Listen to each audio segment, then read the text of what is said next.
2, 3. Bonjour, merci de m'accueillir dans votre émission. Je m'appelle Miss Carpenter et je suis toute entière pour vous, rien qu'à vous. Sur scène, Miss Carpenter est encore plus flamboyante en vieille actrice oubliée par le public. Marianne James, on la découvre dans les années 90 dans l'Ultima Recital d'Ulrika von Glotz.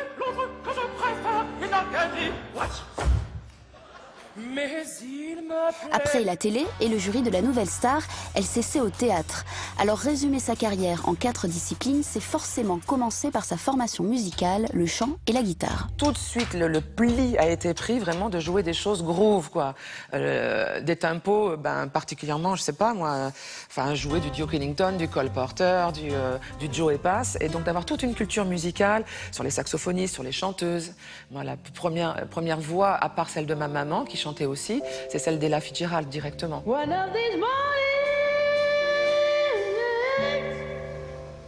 Et en même moment, je commence à la chorale et très rapidement, la prof de musique s'aperçoit que j'ai une voix assez étendue et elle me donne des rôles à la chorale, des parties de solo comme ça. Et là, j'ai 11-12 ans.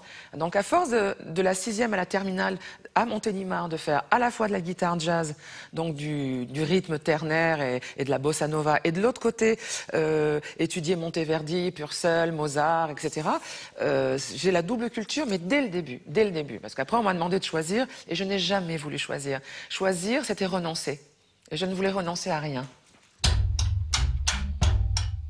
Dans l'hiver 2003, on me propose de passer un casting, passer un casting pour jouer Madame Maxime dans Harry Potter. Cette Madame Maxime est une directrice de l'école de magie française. Elle est très très grande parce que c'est une géante. Elle a le cou ceint dans le cou ceint dans un collier de jet noir.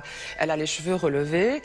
Il y a quelque chose de Flaubert dans cette femme et tout ça. Donc ils l'ont vraiment dessinée comme une Française un peu, directrice d'une école, très stricte comme ça. Moi j'aimais bien ça.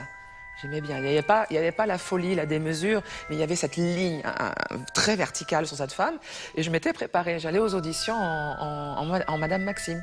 Marianne James échouera en finale du casting et c'est l'actrice anglaise Française de la Tour qui décroche le rôle.